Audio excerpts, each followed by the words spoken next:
अरे अरे बाबा ई छा ई चक्कू आ छा खजीरा हीडड़ा चक्कू नंढड़ा रखियो है ए हम तो हुजे छा ई चक्कू तो हुजे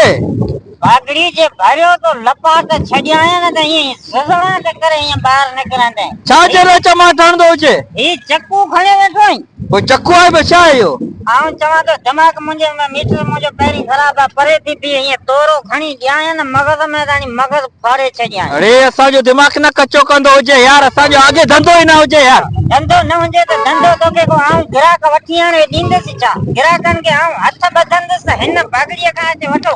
जल्दी बुधाई दो जे छा खपे तो के बुधाए केले जा घणा दर्जन 150 रुपए दर्जन आयो 150 अंगूठे जो दर्जन आऊं चवा तो हीअं रखे बात भञी छडींदो सा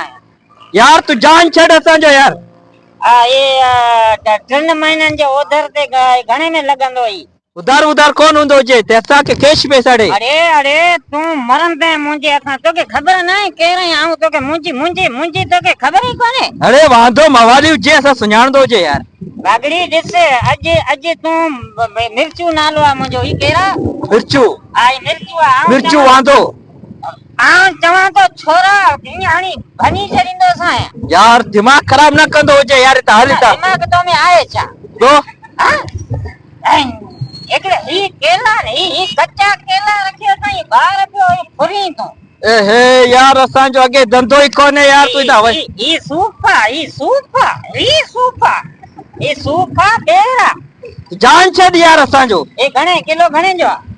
तोके वठड़ो आए बाकी आऊं एते पिनणा आयो या देखर पैसा देखर पेरी पैसा आऊं या किथे मिर्चू के पैसा दींदो आ चा तू असा के ठलो जरीर कंदो जे रोज असा जे गाड़ी ते अचे सई मथो खराब कंदो जे यार चंगो यो ये करे ई सब घणा थींदा तोट पेरी एकड़े किलो जा पैसा होदो हुजे जैसे मुंगा फसरी ना कर मुंजो आज मुंड खराब आ आऊं तो इनन में सुठा दिसी मुके तोरे दे ई 5 किलो चीकू कर आई बियो छा या केला जेके सुठा हुंजन उनन मा 15 दर्जन कढी रख ना सुठा छा ई मतलब असा पोइ त खराब रखनो जे छा आऊं चवा तो बागड़ी मुके पैरी आऊं के मुंजो दिमाग खराब कंदे आऊं अरे मेसू आज तू यकीन करा वो ऑलरेडी ले परेशान हुजे तू इथे जान छड़ असा परेशान तू छाला परेशान है हां निकर इता यार जान छड़ असा कौन विंदे से ई तोरे बकलो तोरे ने के जल्दी कर बाबा कोने कुछ भी कोने कर चवा तो बागड़ी आऊं चवा तो फसरी कराइंदे हियर यार तू मुझे मथो खराब ना कर यार ता निकर यार तू वही ता कौन विंदे से मुझे मां गाडो खणियो तो अኛ बस परे थी मुका गाडो खणी दो जे तुंजो जे छा ईसा